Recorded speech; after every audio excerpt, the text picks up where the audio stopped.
Hi friends, welcome to World Cinema Forum. Today we are going to discuss a beautiful movie titled 12 Years a Slave. So let's begin. Well, 12 Years a Slave is a powerful and emotionally impactful film directed by Steve McQueen and released in the year 2013.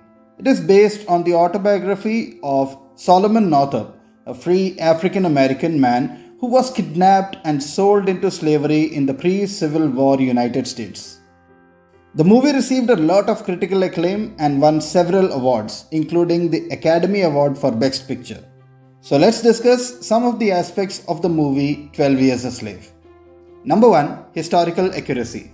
Well, the film is a harrowing portrayal of the brutal realities of slavery in the American South. It is based on Solomon's first-hand account, which lends authenticity to the narrative. The attention to historical detail from costumes to settings helps immerse the audience in that era. Number 2. Performances. The cast of 12 Years a Slave delivers exceptional performances, with Chiwetel Ejiofor in the lead role of Solomon giving a particularly standout performance. His portrayal of a man torn from his family and subjected to unimaginable suffering is both heart-wrenching and powerful. Additionally, Lupita Nyong'o's portrayal of Patsy earned her an Academy Award for Best Supporting Actress. And Michael Fassbender's chilling performance as the cruel slave owner Edwin Epps is unforgettable. He was really able to portray a lot of cruelty in his character. Number 3. Direction and cinematography. Steve McQueen's direction is both artistic and unflinching in its portrayal of the brutality of slavery. The cinematography by Sheen Bobbitt captures the beauty of the landscape while never shying away from the horrors that takes place within it. The long takes and carefully framed shots create a visceral and immersive experience for the viewer. Number 4. Themes. 12 Years a Slave explores themes of identity, resilience, and indomitable human spirit in the face of unimaginable cruelty. It also sheds light on the dehumanizing effects of slavery, the moral bankruptcy of those who perpetuated it, and the rare instances of compassion and empathy that emerged even in that dark period of American history. Now, talking about the soundtrack, Hans Zimmer's haunting and evocative musical score enhances the film's emotional impact. The music serves as a powerful backdrop of the unfolding story, heightening the audience's emotions engagement. The social and the cultural significance. The film serves as an important reminder of the horrors of slavery and the enduring legacy of racial inequality in the United States. It sparked conversations about the nation's history and need to confront uncomfortable truths. 12 Years a Slave played a crucial role in fostering dialogue about race and the ongoing struggle for justice and equality. Now let's talk about the main conflict in this movie. The main conflict of 12 Years a Slave is the circumstances in which Solomon became a slave. He was drugged, kidnapped, and forced into slavery.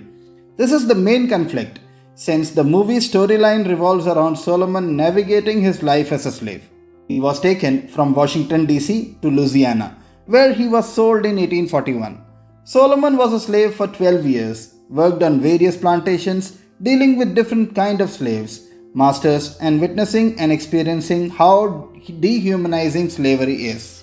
Finally, after 12 years, a friend of Solomon's from the north, Henry B. Northup, received letters sent by a Canadian carpenter who met Solomon on Epps' plantation. Northup traveled to Louisiana and met with a local sheriff that went with him to Epps' plantation.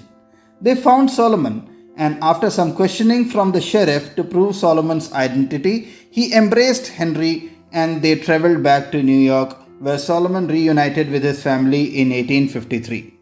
Scenes that stand out. One scene from the film that stands out in my mind was one that showed family separation. Eliza was a slave that Solomon met at Burke's slave show house. Eliza was for sale, and both of her children, Randall and Emily. However, Ford arrived wanting to purchase all three of them. But Freeman, the man advertising the slaves, sold Randall to another slave master and deemed Emily not for sale. Consequently, Eliza was sold without her children. Eliza's family was permanently separated and she never saw her children again. During this scene, Eliza is distraught and begs for Burke to sell her with her children.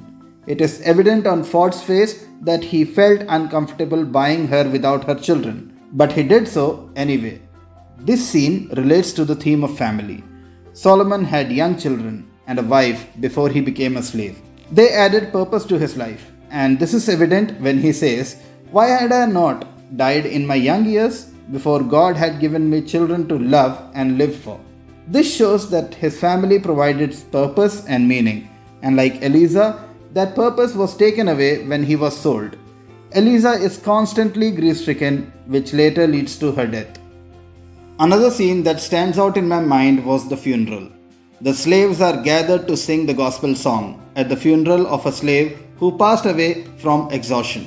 Personally, I found this scene to be somewhat of a relief in the midst of being dehumanized, abused, and forced to labor long days with little reward. The scene focuses on Solomon's face as the slaves sing. He does not sing with them at the beginning, and he looks depressed and empty. But as the slaves continued singing, something changed, and he joined in. This scene ultimately relates to the themes of abuse and dehumanization. Earlier in the film, Solomon said, "I don't want to survive, I want to live." This song, like many other gospel songs, is an example of how slaves overthrew the original Christian message of the song to express their own messages. As Solomon began singing along, it was as though he was painfully accepting that the slave system was designed to allow him just to survive and not live. The reflections. The film is based off the memoir written by Solomon Northup in 1853. However, the movie was condensed and some small scenes were added, but it does not stray too far from the truth. Two events that accurately reflect Solomon's real experience were his journey into Louisiana and his encounters with the character Bass. In his memoir, Northup stated that during his journey to Louisiana, he was beaten with a paddle and whipped by a slave trader just because he revealed his identity. This is represented accurately in the film, and it provides possibly an even more realistic representation, for you can see the pain on Solomon's face, the aggression in the slave trader's body, and the wounds it left. Another accurate event was the scene where the abolitionist boss argues with Epps, stating that slavery is horrible and dehumanizing in an attempt to change his mind. Solomon's recount of Bass's argument in the book is almost parallel with the scene in the film. Bass also sent several letters to New York to some of the Solomon's friends in the memoir, and this is also shown in the movie. However, there were some scenes that did not accurately represent Solomon's experience. One of these events was in the beginning of the movie. Solomon, as a slave, pleasured a woman whom he was lying next to. She then proceeded to turn over and began sobbing. The director Steve McQueen admitted that he created this scene saying he just wanted a bit of tenderness, the idea of this woman reaching out, and then she is back where she was. She is back in hell. Another inaccurate event was Solomon's plan to take over a slave ship with Arthur, a free man, and Robert, a slave in the film. They attempted to take over the ship, but Robert was stabbed by the sailor and thrown overboard the next day. However, this did not happen in Solomon's memoir. They did not even attempt to execute their plan since Robert died from smallpox before they could do anything. I would consider this film to be a reliable historical resource.